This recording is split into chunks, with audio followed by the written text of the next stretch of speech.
It looks like we're getting close to a resolution on Juan Soto, and some reports have the Mariners right in the thick of things. We'll get you caught up on all you need to know there, look at the possibility of trading for Shohei Ohtani, and go over Logan Gilbert's start down in Houston last night on today's episode of Locked On Mariners. Colby, hit it. You are Locked On Mariners, your daily Seattle Mariners podcast. Part of the Locked On Podcast Network, your team every day. What's up, everyone? Welcome to the Locked On Mariners podcast, brought to you by BetOnline. BetOnline has you covered all season long with more props, odds, and lines than ever before. BetOnline is where the game starts. It is Friday, July 29th, 2022, and thank you so much for making us your first listen of the day. We are free and available on all platforms with new episodes dropping every Monday through Friday. I am your host, Dane Gonzalez, joined as always by my co-host, Colby Patnode. We cover the Mariners over at InsideTheMariners.com for Fan Nation over on the Sports Illustrated Network. Be sure to follow the show on Twitter at LO_Mariners. Follow Inside the Mariners at Inside Mariners. You can follow me at Dane Gonzalez, it's DANE, GNZLZ, and Colby at CPAT11, that's CPAT11. Be sure to also check out our Patreon over on at patreon.com/Control the Zone. We post 2 additional podcasts on there every single week. Again, that is patreon.com/Control the Zone. And if this is your first time joining us here on the Locked On Mariners podcast, welcome to the show. If you like what you hear, give us a follow or subscribe wherever you're listening to this. And if you're watching us on YouTube, hit the subscribe button, turn on the notification bell, and give this video a thumbs up. We greatly appreciate it. And we have reached and smashed our goal of going to 2,411 subscribers on YouTube. You guys rated it. Thank you so much. And therefore, we are giving away that card. Wait, where is it? It's there. It's there you go. There you go. I just smacked my mic. So we are giving away the Mitch Haniger signed card. If you're only listening to this, it is beautiful. Come over to YouTube, check it out. Yeah, it's numbered, it's signed, it has a little piece of the jersey in there. It's a great card. It's a great card, and one of you will be able to win it. And we will be picking a winner on Wednesday's show, live on Wednesday's show. So you do still have time to enter. If you didn't subscribe already before we got to 2411, you can still subscribe and enter the giveaway. So do so now if you haven't already, and you will enter for a chance to win a signed Mitch Haniger card. So let's get into today's show. We, of course, have a lot of Juan Soto things to talk about. We'll get into that in just a moment. Shohei Ohtani might also be on the move, potentially. And of course, Mariners fans specifically, obviously want Ohtani in Seattle, so we got to talk about it. And then we are also going to look at last night's unfortunate 4-2 loss to the Houston Astros down in Houston. We'll go over Logan Gilbert's start and just generally what went wrong down in Houston at the end of this show. But first, let's get into Juan Soto, who has been the subject of many more reports over the last couple days, and the Mariners are apparently right in the thick of things, at least according to Bob Nightingale of USA Today, who, as we all know, is not the most trustworthy reporter in Major League Baseball. However, he has said on multiple occasions that he believes that Soto will either go to the Padres or the Mariners, and then today tweeted that he believes there are 4 finalists that have made aggressive offers on Soto, and that includes the Mariners, the Padres, the Cardinals, and the Dodgers. And now, I'll just say this. I don't trust Nightingale. I don't think you should either. He has proven time and time again not to be trusted with certain things, especially with breaking news, and typically when he does get things right, it's after someone else has already reported it. So I mean, like, he got the lockout stuff right sometimes here and there, but that's about it. That's all I can really remember Bob Nightingale actually accurately reporting first. Both Bob Nightingale and John Heyman are shills for Major League Baseball, so like, yeah, if Major League Baseball is like, oh, they are announcing this, then you can believe them. But if it's the Seattle Mariners stuff, no. Yeah. Heyman's usually pretty good with the New York teams as well. But other than that, no. So, yeah.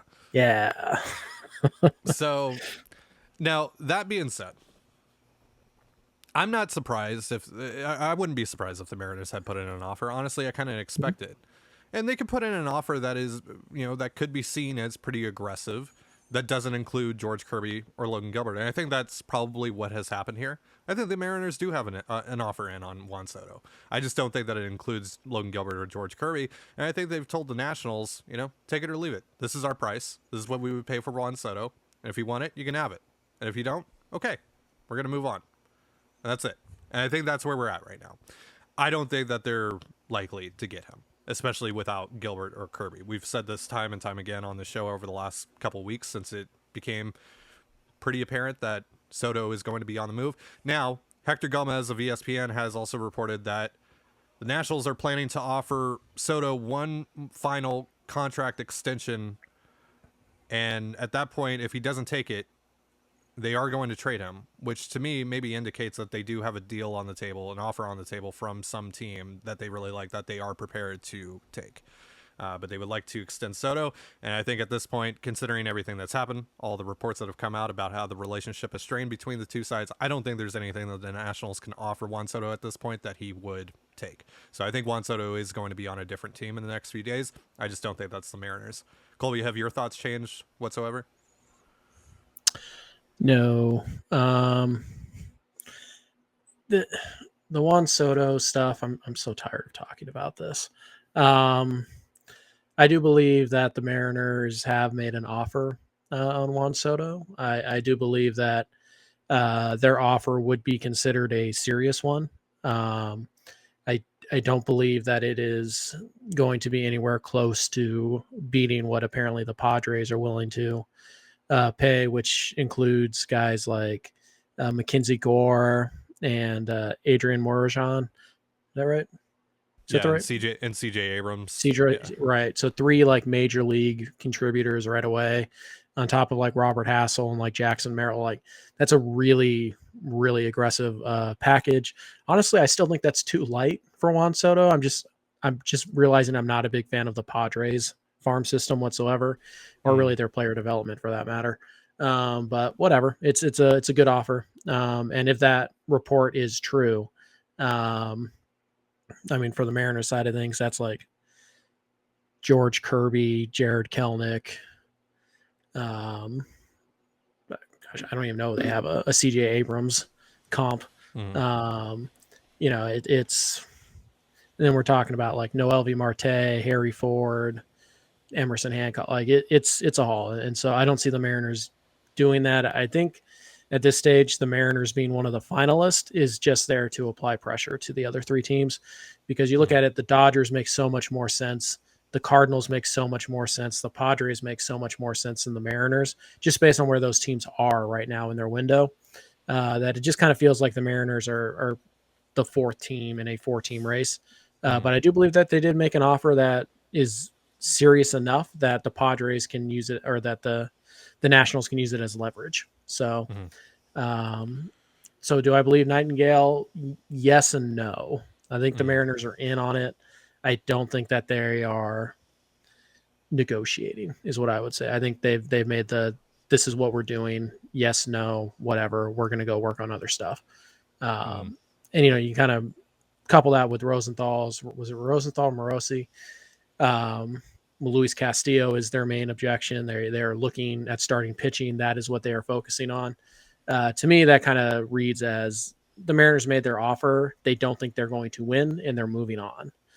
Because I think we can all agree that the Mariners cannot get Juan Soto and Luis Castillo. They don't have that type of ammunition, not to get them both at the same trade deadline. So, yeah, I guess I partially believe him, but I think he's missing some or ignoring some pretty big warning signs that tell you where the Mariners actually are in the Juan Soto conversation.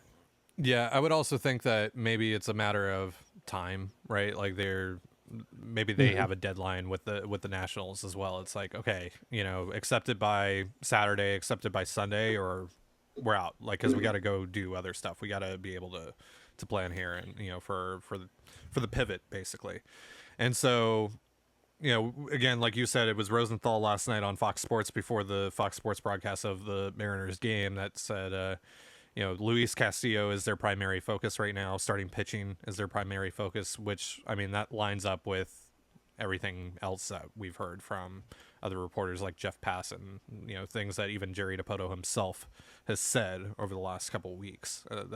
That's what tracks the most is starting pitching. That's what I think the Mariners are ultimately going to come away with here if they end up making a big splash at the deadline. It's going to be for a starter. It's not going to be for Juan Soto.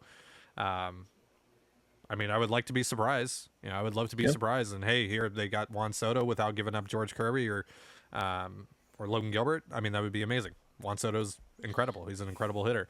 And so ultimately too, right? Like I think the only way though that the Mariners get Soto out of these 4 teams is if the Nationals are just completely enamored with Edwin Arroyo or Mlb Marte or Jared Kelenic or Emerson Hancock, etc. Like they have to get one of those guys. If they feel like that's like the best piece out of all the teams that are offering, maybe that helps the Mariners, get Soto here, but that we don't know. Right. There is kind of that rumor or whatever that Mike Rizzo, who would be making this decision, like the reason that Trey Turner and Max Scherzer were traded to the Dodgers and not the Padres last year is that Rizzo was fixated on acquiring Keibert Ruiz. And once Ruiz became available in those trade talks, it was done. Like he had that's the guy he wanted to get. So he has a very specific focus. So is it possible that Rizzo thinks that like Jared Kelenic and Edwin Arroyo are like the guys that he wants? And if the Mariners have that package out there, then it doesn't matter how good the rest of the package is. Like those are the guys he wants. I suppose that's possible. Just seems rather unlikely at this stage. So I'm not expecting it. But hey, it's Jerry DiPoto. He does some unexpected things sometimes. I just think that without Kirby, without Gilbert, the Mariners offer is dead in the water. And I don't believe the Mariners have any interest in trading either of those guys at this point. Well, speaking of star trades, Shohei Ohtani is now in the mix here. His hat has been thrown into the ring, whether he or the Angels want it to be. And of course, Mariners fans are enamored with the idea of acquiring Shohei Ohtani. Who wouldn't be? It's Shohei Ohtani, after all. It's one of the greatest players to arguably ever live. So let's talk about it. Can the Mariners actually land Shohei Ohtani at the deadline? Tell you in just a moment, but real quick, a reminder: this episode of Locked On Mariners is brought to you by LinkedIn.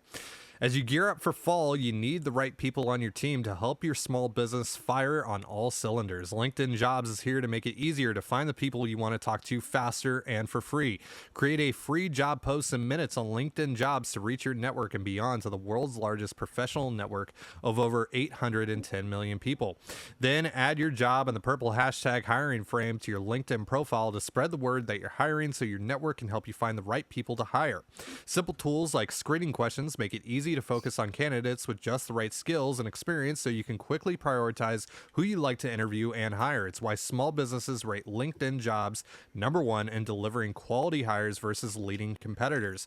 LinkedIn Jobs helps you find the candidates you want to talk to faster. Did you know every week nearly 40 million job seekers visit LinkedIn? Post your job for free at linkedin.com/lockedonmlb. That's linkedin.com/lockedonmlb to post your job for free. Terms and conditions apply. You're listening to the Locked On Mariners podcast. Thank you again for making us your first listen of the day, just like you do here every single day. We greatly appreciate your support. The MLB trade deadline is, of course, August 2nd, and Locked On MLB has all the breakdowns. Locked On Mariners will have rapid reactions to any move made. Subscribe now to your favorite Locked On MLB team on YouTube or wherever you get your podcasts so you get notified when each episode premieres. So Shohei Ohtani, one of the greatest players to ever live. He's the modern day Babe Ruth. He pitches, he hits at an all-star caliber level, at an MVP caliber level, at a Cy Young caliber level. He's amazing. He's incredible. And he might be available. And of course, back when he was a free agent, back when he could choose where he wanted to play, the Mariners were right there at the finish line, it seemed. But he ended up spurning the Mariners for the Angels.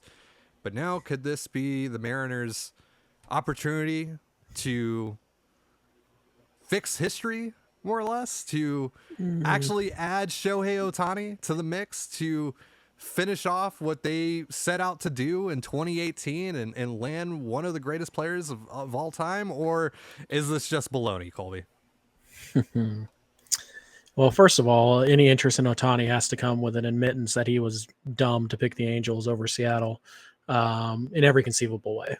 City, location, coaching staff, culture, ability to win, even though the Mariners started a rebuild immediately after Ohtani signed. And those Angels, they just kept on throwing money around, and they will, I believe, for the 6th consecutive year, finish with a worse record than the Seattle Mariners. So good job, Shohei. Great pick.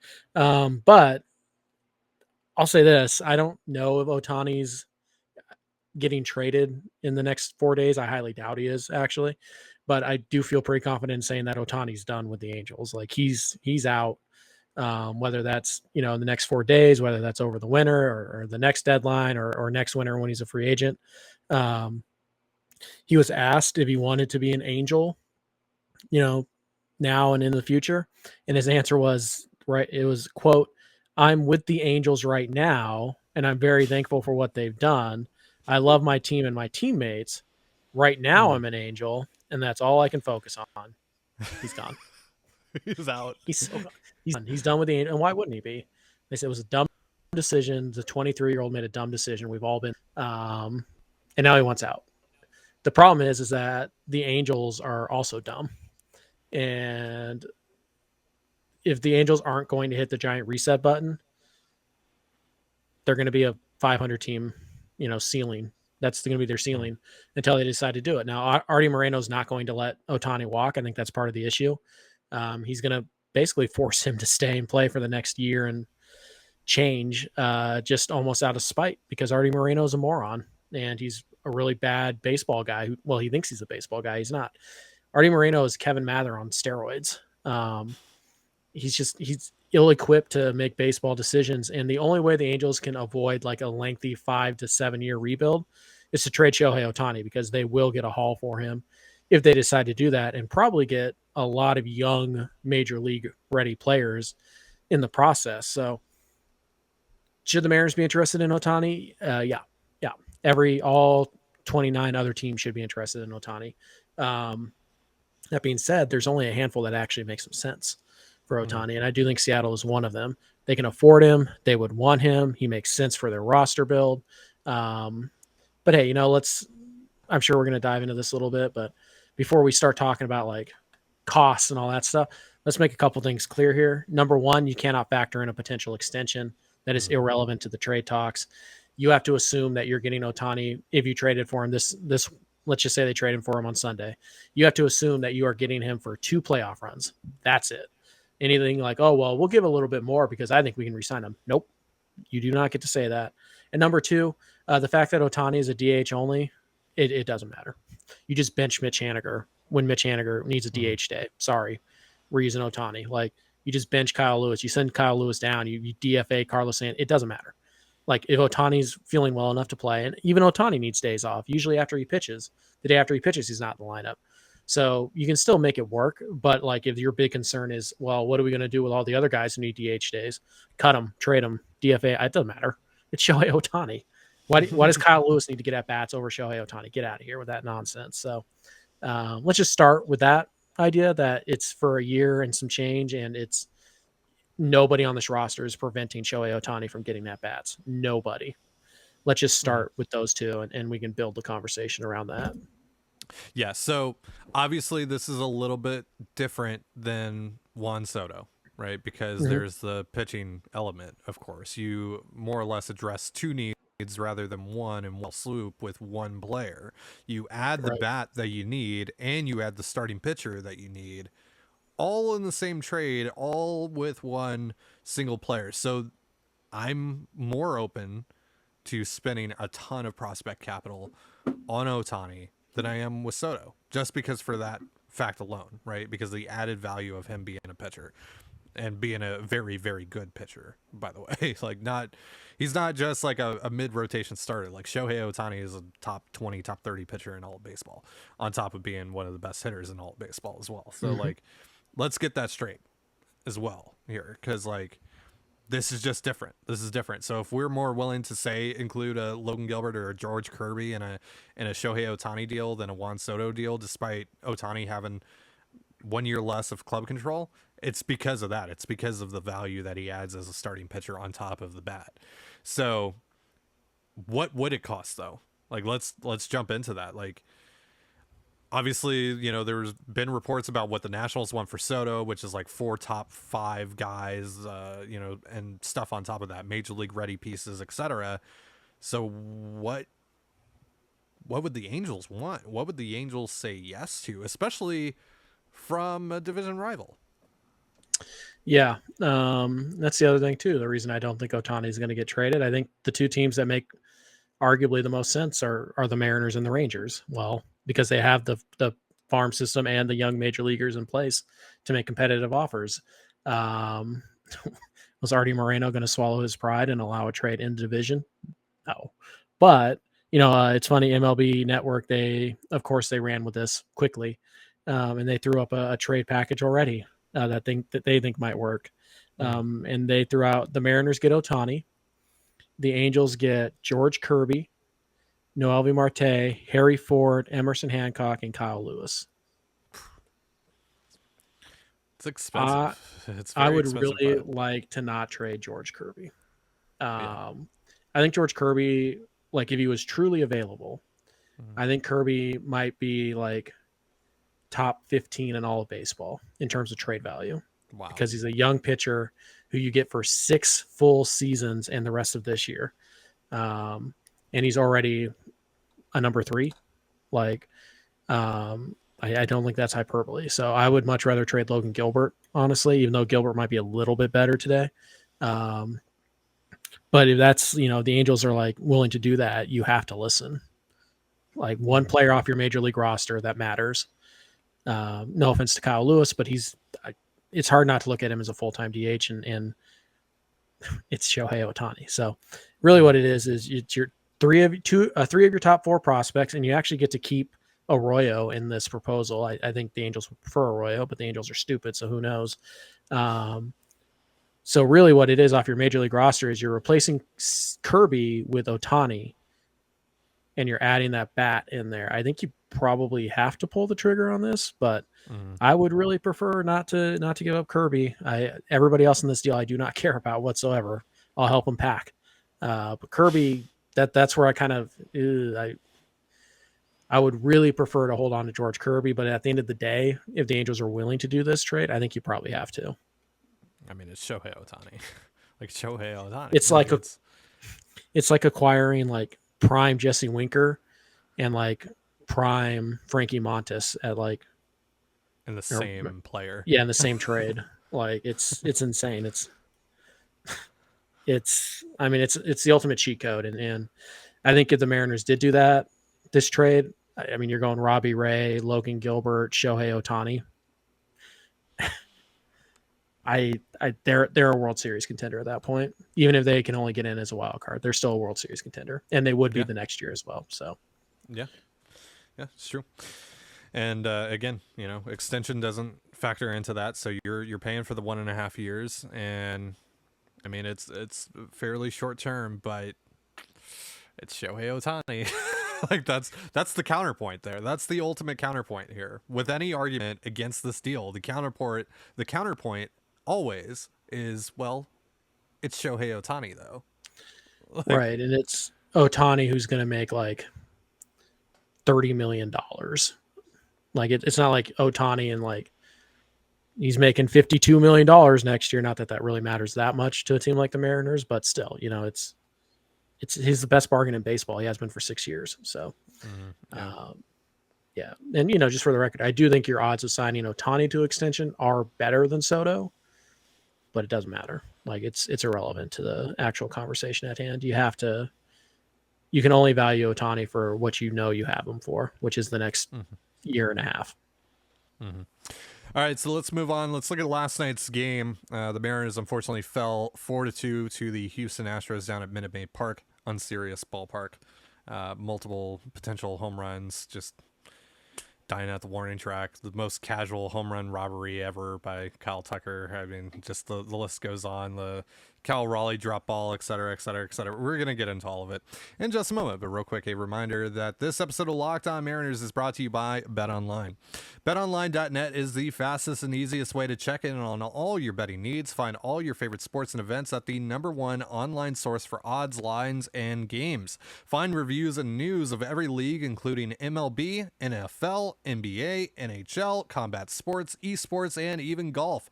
BetOnline continues to be the top online resource for all your sports wagering information, from live in-game betting, scores, and podcasts. They have you covered. Head to BetOnline today or use your mobile device to learn more about the trends and action. BetOnline is where the game starts. And unfortunately, the Mariners did not get off to a great start against Jose Urquidy last night. Only scored 2 runs off of Urquidy, who had pretty good stuff last night.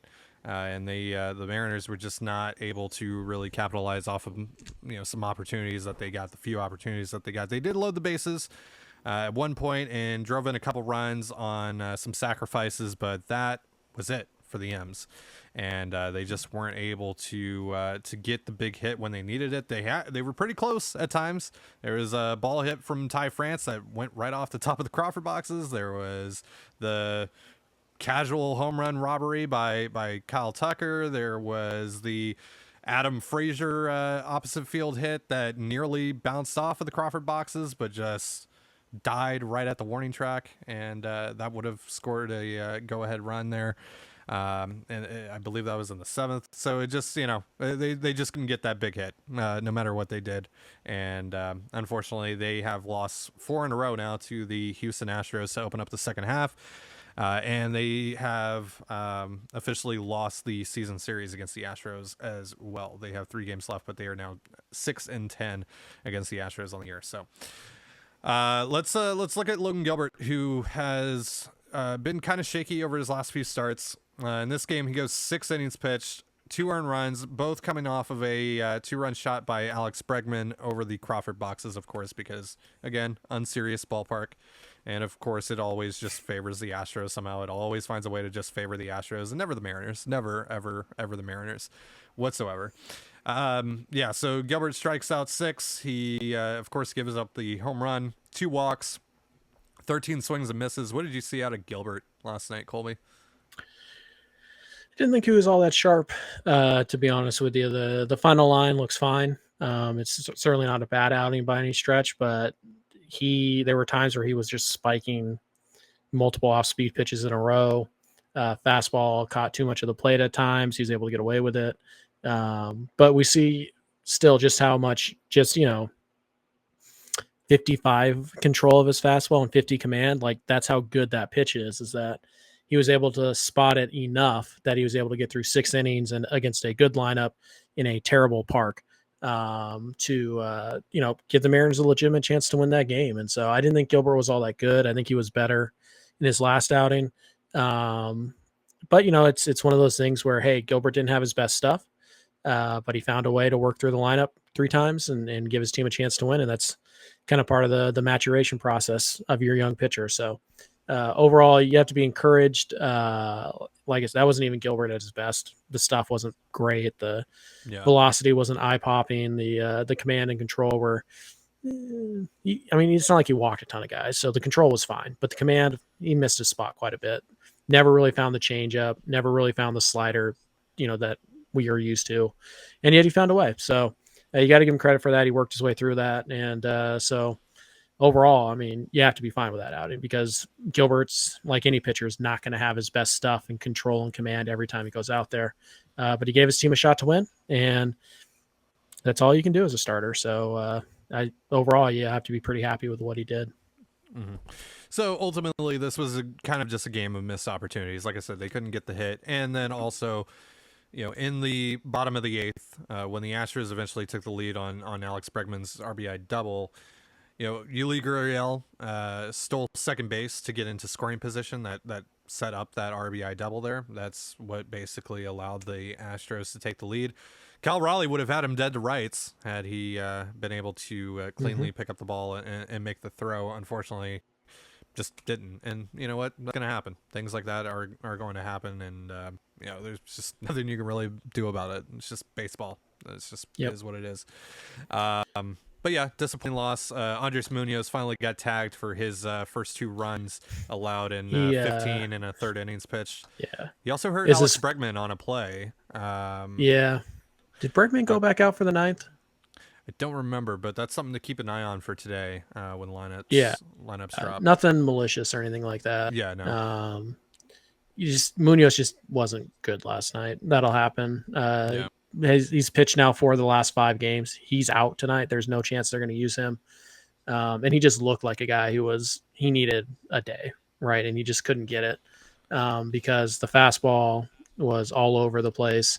Even the slider was in the middle of the plate. He struck out Jordan, but 2 of those sliders were, batting practice locations. So, it happens. It's a young arm. It's the first time he's ever gone 4 out of 5 days. Didn't go well. Could really use a break, and that's where losing Diego Castillo hurts you. Even though Castillo hasn't been great this month, he's still an arm you could have used instead. And so, like I said, it's a bummer because Munoz has been so great, and a lot of people look at that and say, "Well, Munoz blew it," and it's like, no, the Mariners' offense blew it, and it won't get any easier tonight. So. Plus side, last time we have to face Justin Verlander this year. So, at least in the regular season. At least in the regular season. And after that, you don't care. We'll see how it goes tonight. How did the A's sweep this team? Well, I guess they didn't face Justin Verlander. That's a good first step. They also faced Jake Odorizzi, which the Mariners are going to be able to do at some point in this series. That's tomorrow, or is that the day after? I think it's the day after. I think so. Is it Framber tomorrow? Yeah. Or Javier. Right? Don't get swept, guys. Fingers crossed. How did the A's sweep this team? I want to know. I want to know how. I don't know, what kind of sick dark magic are they using over there in Oakland? Like how? I don't know. Maybe the Mariners need to acquire Paul Blackburn for the playoffs. I don't know. It's weird because the A's are terrible. But hey, they played the Mariners pretty tough, so they're scrappy, let's say. And then I don't know. The Mariners are kind of substituted out Oakland. They stopped bullying the Oakland A's and instead have decided to bully the Texas Rangers. So we'll see if they can get Chris Woodward to run away from the AL West, but like they did Bob Melvin, but I kind of doubt it. But baseball's weird, man. I don't get it. Mariners have won 17 games in a row. Asterisk, not counting the Astros. So baseball, man, it's weird. The Athletics, very scrappy. Gym rats, first one in, last one out, etc. Surprisingly athletic. Yep. Sneaky speed. Sneaky athleticism. Yep. Yep. Classic. That's going to do it for the show. Thank you so much for joining us here on the Locked On Mariners podcast. For Colby, Patnode, I'm Dane Gonzalez. Be sure to give us a follow on Twitter at @LO_Mariners. You can follow Inside the Mariners at Inside Mariners. You can follow me at Dane Gonzalez, that's DaneGNZLZ, and Colby at CPAT11, that's CPAT11. You can also find all that stuff in the description of this episode, whether you're watching or listening to it. And thank you again for making us your first listen of the day, just like you do here every single day. We greatly appreciate the support. Now make your second listen the Locked On MLB podcast. MLB expert Paul Francis Sullivan brings humor, passion, and unique perspectives on every team and the biggest stories around the league. Follow the #1 daily league-wide podcast, Locked On MLB, on the Odyssey app, YouTube, or wherever you get your podcasts, just like us. And with that, have yourself a beautiful baseball weekend, and we'll see you on Monday. Peace.